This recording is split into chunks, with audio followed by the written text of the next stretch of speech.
Welcome to the Minority Report. On today's show, the first prosecution at the ICC, and the doomsday clock gets moved 2 minutes closer to midnight. The International Criminal Court made history Monday when its pre-trial chamber confirmed its first charges since the court's foundation. 46-year-old Thomas Lubanga was officially charged with the enlistment, conscription, and active use of children under the age of 15 in hostilities. The charges relate to Lubanga's conduct as leader of a militia group during a 2003 conflict in the Eastern Democratic Republic of Congo. Lubanga is now the first defendant to ever face trial before the ICC, based in The Hague. This marks a significant step forward in human rights law as the first prosecution of an individual for war crimes by a permanent international criminal tribunal.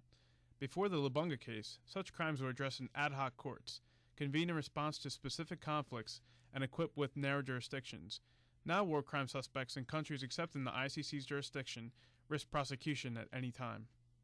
Most of the international community welcome Monday's developments. A statement from the Office of the UN Special Representative for Children in Armed Conflict called the case a major milestone in international attempts to fight against impunity in order to eradicate the practice of using child soldiers. Madeleine Kalala, Congolese Minister of Human Rights, said the decision sent a strong signal for the nation to fight impunity. But for all the international praise, the court has encountered a cold reception in the United States. Neither the White House nor the State Department has commented on the charges against Mr. Lubanga. In fact, the U.S. is firmly against the ICC and has been since the Clinton administration. According to a State Department fact sheet, there are several sources of U.S. opposition to the court. For instance, the ICC prosecutor can launch investigations on his own with the approval of 2 judges on a 3-judge panel. These judges are not responsible to any elected body such as the UN Security Council. The court can also hear cases on the crime of aggression, which has yet to be legally defined. Given the U.S.'s defense on preemptive strike policy, this places American decision-makers at risk of prosecution.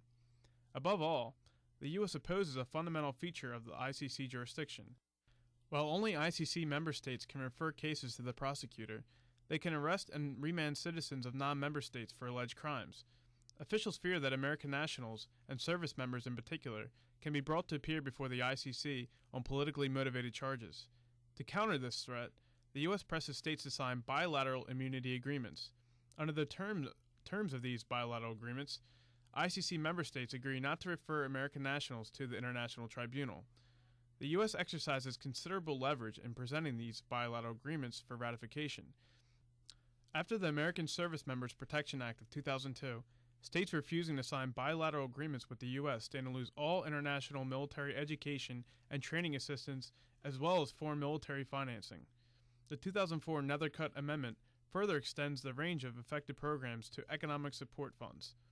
In the face of this pressure, over 100 states have signed bilateral agreements with the U.S. Still, some 54 states have publicly rejected signing bilateral agreements, causing them to lose critical funding. By State Department accounts, Kenya has lost $7.8 million, Bolivia $3.8. But is this policy in the long-term interest of the U.S.? Some recent signs say no.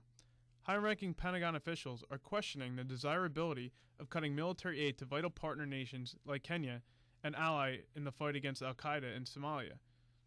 Even Condoleezza Rice has referred to the current policy as shooting ourselves in the foot.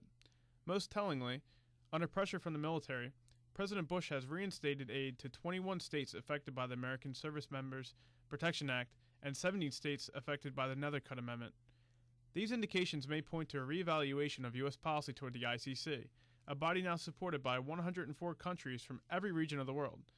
Perhaps the Lubanga case, beyond confirming a solid international commitment to human rights, will signal a shift in American policy in line with this new commitment.